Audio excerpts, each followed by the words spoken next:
وہ بتا ہی نہیں رہا ہے کہ مجھے پسند کیا ہے، میں کن چیزوں سے خوش ہوتا ہوں، کن چیزوں سے ناراض ہوتا ہوں، خوش ہوتا بھی ہوں کہ نہیں ہوتا، کچھ تو بولو. یہی بول دو مجھے اے بندو تم سے کوئی غرض نہیں ہے، جو چاہے کرو، ملحدین کے بیان سنا کرو، جو چاہے لائف اسٹائل، یہی تو اتنا ہی بول دے. چپ بیٹھا ہوا ہے وہ جو بول رہا ہے، جس کو ہم اللہ کہتے ہیں، وہ ایسا بول رہا ہے، وہ اپنا انٹروڈکشن کروا رہا ہے. وہ کہہ رہا ہے میری ڈیفینیشن ہی ہے، اللہ نور السماوات والارض، وہ زمین آسمان کا نور ہے. کیا مطلب؟ زمین اور آسمان کو گائیڈ کرتا ہے، وہ روشنی دیتا ہے. یعنی اس کا دوسرا نام ہی گائیڈنس ہے. نور کا مطلب گائیڈنس. دیکھو نور روشنی کو کہتے ہیں، روشنی سے یہ روشنی مراد نہیں ہے جو سورج اور چاند کی روشنی ہوتی ہے. یہاں روشنی تعبیر ہے ہدایت سے، کیونکہ جب آپ اندھیروں میں ہوتے ہو، آپ کو ہاتھ بھی سجھائی نہیں دے رہا ہوتا، اور آپ سمندر کی تہ میں ہو، آپ کو پتہ ہی نہیں کہ میں نے جانا کہاں ہے، اچھا ہے تو اس کو کرنا ہے، برا ہے تو نہیں کرنا، تو آپ کو پتہ ہی نہیں چل رہا کہ اچھا ہے. دیکھو اندھیرے میں ہو تو آپ کہتے ہو جو راستہ صحیح ہے اس پہ میں نے چلنا ہے، غلط پہ میں نے نہیں چلنا، تو پتہ ہی نہیں چل رہا کہ صحیح ہے کہ نہیں ہے، تو چلو گے آپ کو ڈر لگے گا اندھیرے میں کہ یار ایسا نہ ہو گٹر کا ڈھکن آگے کھلا ہوا ہو. کراچی میں تو یہ ڈر لگے گا. کیا خیال ہے کہ اندھیرے میں ڈرتا ہے نا انسان، یار ایسا نہ ہو آگے کوئی بجلی کی تار ہو، یار ایسا نہ ہو آگے کتے پہ پاؤں. کراچی کے مثالیں آ رہی ہیں ذہن میں، کتے پہ پاؤں آ جائے میرا. اتنے کتے ہو گئے کراچی میں، کتے کی دم پہ پاؤں آ جائے، آپ بتاؤ. آج کل کسی انسان کی دم پہ پاؤں آ جائے وہ نہیں چھوڑتا، تو کتے کی دم پہ پاؤں آ جائے کہاں سے چھوڑے گا آپ کو؟ تو انسان کتنا خوف زدہ ہوتا ہے کہ یار میں پاؤں رکھوں تو کہاں رکھوں. تو ایسے موقع پہ انسانی عقل رہنمائی نہیں کرتی. فقہ نے کیا پیاری مثال دی ہے. حسامی اصول فقہ کی کتاب ہے، بڑی زبردست، فقہ کے اصول سمجھائے جاتے، اس میں یہ بڑی بحث ہے کہ کیا عقل انسان کو سیدھا راستہ دکھاتی ہے.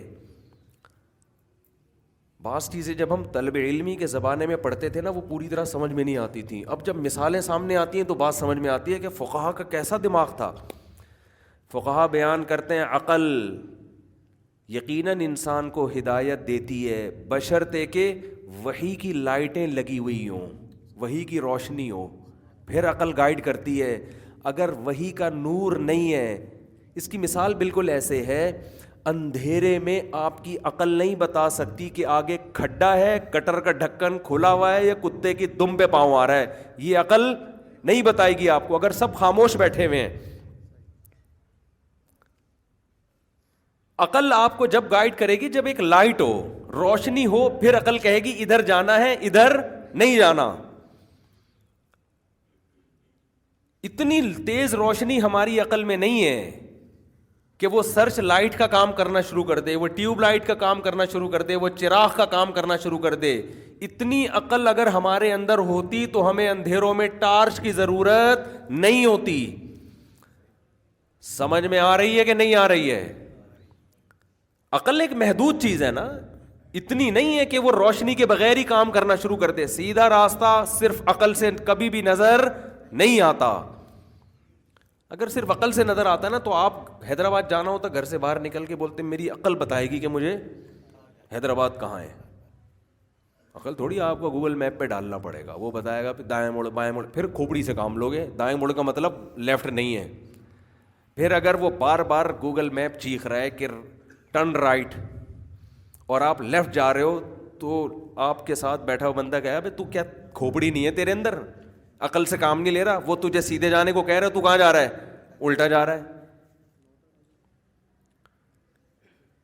تو عقل ہر جگہ گائیڈ نہیں کرتی انسان کو. عقل کے لیے ضروری ہے کہ پہلے روشنی ہو، وہ راستہ دکھائے آپ کو، پھر کچھ چیزیں عقل سے طے ہوں گی.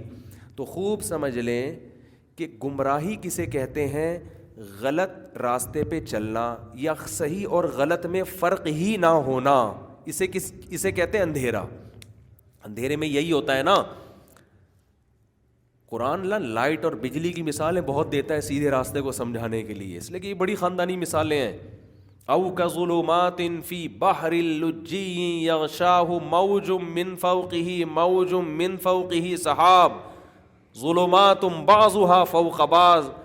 قرآن کہتا ہے کہ جن کے پاس قرآن نہیں ہے, خدا کی طرف سے گائیڈنس نہیں ہے, وہ ایسے اندھیروں میں ہیں کہ سمندر کی تہہ کا اندھیرا, کالے بادلوں کا اندھیرا, اندھیری رات کا اندھیرا, سمندر کی لہروں پہ لہریں چڑھی ہوئی ہیں اور سمندر کی تہہ کا اندھیرا, اتنے اندھیرے میں ہے کہ اذا اخرج یدہ, جب ہاتھ نکال کے دیکھنا چاہے نا, ہاتھ ایسی چیز ہے کہ دور کی نظر کا کمزور ہو تو قریب کر کے دیکھ لو, قریب کی کمزور ہو تو دور کر کے دیکھ لو, لیکن ہاتھ نہ صرف یہ کہ دکھائی نہیں دے رہا اس کو, بلکہ اس بات کا امکان بھی نہیں ہے کہ ہاتھ دکھائی دے. تو جو اتنے اندھیروں میں ڈوبا ہوا ہوگا, اس کی عقل اس کو بتا سکتی ہے کہ دائیں مڑنا ہے کہ بائیں مڑنا ہے. تو قرآن کہہ رہے ہیں جن کے پاس خدائی تعلیمات نہیں ہے, اللہ کی گاڈ کی رہنمائی نہیں ہے, وہ ایسے اندھیروں میں ڈوبے ہوئے ہیں, ان کی عقل نہیں بتا سکتی کہ صحیح کیا ہے غلط کیا ہے.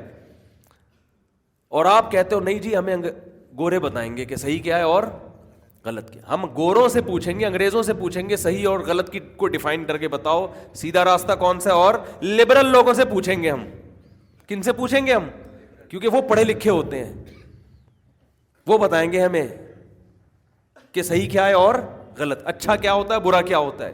میں بار بار ایک بات کہتا ہوں کہ آج جو لوگ مذہب کے خلاف ہیں, برے ہو کے بھی وہ اچھے اس لیے بنے ہوئے ہیں کہ انہوں نے بڑی چالاکی اور ہوشیاری کے ساتھ برائی کی ڈیفینیشن ہی چینج کر دی ہے. ایسے جیسے چرسی اور ہیروئنچی کو لوگ برا والا کہتے تھے, اس چرسی نے چرس کا نام اینٹی ڈپریشن رکھ دیا, اور چرسیوں کو 3 پیس سوٹ پہنا کے ایک بڑے اچھے ہال میں بٹھایا کہ جس نے پینی ہو, بجائے اس کے کہ برساتی نالے کے اندر گھس کے وہ چرس پی کے اپنے آپ کو بدنام کرے, ایک تمیز سے اینٹی ڈپریشن کا نام چمک پٹیوں میں لپٹی ہوئی, سگریٹ کی ڈبی چمک پٹی ہوتی ہے نا اندر, اس میں اس کو رکھا جائے گا, اور جس نے پینی ہے یہاں آئے اور پیے, اور پینے سے پہلے ڈرائیونگ نہ کرے. چرس پی کے تو سنے اور اچھی ڈرائیونگ ہوتی ہے واللہ عالم. تو تھوڑے دنوں میں چرسیوں کی نفرت دل میں رہے گی, نکل جائے گی. لوگ بلکہ جو جب کوئی رشتہ لینے کے لیے آئے گا تو لوگ کہیں گے آپ کا بیٹا چرس بھی پیتا ہے کہ نہیں پیتا, کیونکہ چرس کا مطلب یہ ہوگا کہ بھائی ایک دم تصور آئے گا یار 3 پیس سوٹ ٹائی, اور جو آفس میں بڑی تمیز سے بڑی مہنگی قسم کی چیزیں پیتا ہے, یہ مہنگی بھی ہو جائے گی وہ, یہ تو بھائی بڑے لینڈ لارڈ لوگ پیتے ہیں, یہ تو فیشن ہے. ہمارے حضرت مفتی رشید احمد صاحب فرمایا کرتے تھے رحمہ اللہ تعالی کہ ٹیبلٹ کھانا, گولیاں کھانا نا, یہ بھی ایک مالداروں کے ہاں فیشن بن چکا ہے. فخر کرتے ہیں جی ہمارے ڈیڈی جو ہے نا, ان کی شوگر کی ٹیبلٹ کا ٹائم ہو گیا, انسولین لینی ہے. یہ بڑے بڑے لوگوں کا, بیماریاں بھی مالداروں کی بڑی بڑی ہوتی ہیں, شو مارنے کا ذریعہ بن گئی ہیں وہ, حقیقت ہے. ہر مالدار, اکثر جو, ہر تو نہیں کہہ سکتے, اکثر مالدار پوش ایریا میں رہنے والے لوگ, شوگر کے مریض, بلڈ پریشر کے مریض, یہ ٹیبلٹ ان کی زندگی کا حصہ. غریب آدمی کچھ بھی نہیں کھا رہا ہوتا, بیکار فضول, نہ وہ شوگر کی گولی لے رہا ہے, نہ بلڈ پریشر کی لے رہا ہے, نہ اس کے پین ہو رہا ہے تو پیناڈول لے رہا ہے, نہ قبض کی گولی لے رہا ہے. وہ غریب آدمی کی کوئی زندگی ہے, آپ خود سوچو یار. اب تو اس پہ لطیفے بن رہے ہیں کہ غریبوں کی بیماری کیا ہے, گھٹیا قسم کی بیماری ہے, بیکار, جس کو بیماری کہنا بھی, کھانس رہے ہیں بس یہ بیماری ہے, نزلہ ہو رہا ہے, زکام ہو گیا, یہ بیماری. آپ پوش ایریا میں جائیں, ایڈز ہوا ہوا ہے حضرت کو, یہ بڑی بیماری ہے, کینسر ہے, کڈنی کا کینسر ہے. تو یہ نا انسان کی نیچر ہے کہ جب وہ عزت دار لوگوں میں کوئی عیب بھی دیکھتا ہے نا, تو وہ عیب بھی کیا بن جاتا ہے, کمال بن جاتا ہے, کمال بن جاتا ہے بھائی. وہ میں کبھی کہیں جاتا ہوں نا, چائے میں کبھی چینی نہیں ڈالو, کم ڈالو, یہ قہوہ پیتا ہوں تو بغیر چینی کے, تو فوراً لوگ پوچھتے ہیں شوگر ہے آپ کو, بڑی خوشی سے پوچھ رہتے ہیں آپ کو, ماشاء اللہ آپ تو بڑے آدمی, ان کے خیال میں بڑا آدمی ہوں. میں کہتا ہوں بھائی اللہ کا فضل ہے, مجھے شوگر نہیں ہے, میں قہوہ ویسے ہی چینی کے بغیر ہی پینا چاہیے.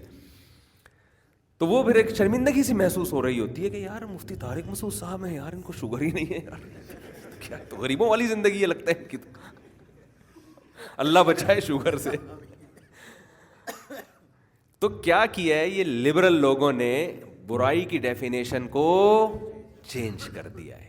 یہ تو بار بار میں بھی ٹاپک نہیں ہے, لیکن کیا کریں, لوگوں کی متاثر ہو رہے ہیں نا پڑھے لکھے طبقے سے متاثر ہو. آج ایک اسکول میں بیان تھا, اسلامک اسکول میں, تو میں نے کہا یہ جو غیر اسلامی اسکول ہے نا, جن میں ایجوکیشن تو بہت ہے, بچوں کو تباہ و برباد کر رہے ہیں یہ, اور والدین سمجھ لیں کہ ہمارا فیوچر کیا ہے. سب کا نہیں, آہستہ آہستہ معاشرہ خراب ہوگا کہ ہمارا فیوچر بھی اولڈ ہاؤس والا ہونے والا ہے, الا یہ کہ آپ نے بچوں کو بچپن سے ہی گرفت رکھی اور مذہب سکھاتے رہے ان کو.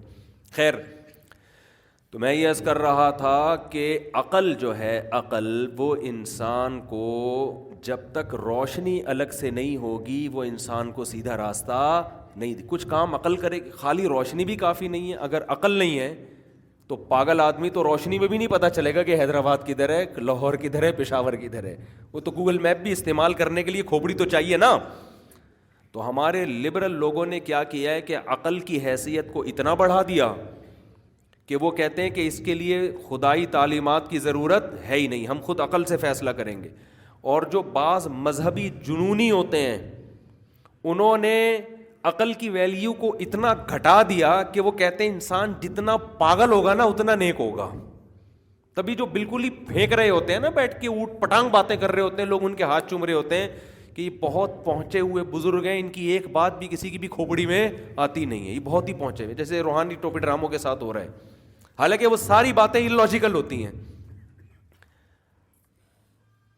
آپ نے دیکھا ہوگا ایسے مذہبی لوگ ہیں, باتیں کیا کر رہے ہوں گے, illogical, لیکن مذہب پہ ٹھوپ رہے ہوں گے اس کو جا کے. ہمارے ملک میں تو بہت ایسے ہول سیل کے حساب سے ہیں, پڑے ہوئے ہیں, نہ کما رہے ہیں, نہ حفاظت کا انتظام ہے. اللہ حفاظت کرے گا. اللہ نے کب کہا کہ میں حفاظت کروں گا بھائی؟ ایک صاحب سے میں نے کہا کہ یار کچھ تھوڑی حفاظت کرو, یا ڈرائیونگ میں تھوڑا احتیاط کرو. نے کہا بچانے والا اللہ, انشاءاللہ اللہ بچائے گا, اللہ نے چاہا تو اللہ بچائے گا. میں نے کہا اللہ نے نہیں چاہا تو پھر آپ کو کس نے کہا کہ اللہ نے چاہا ہے کہ آپ کو بچائے گا اللہ؟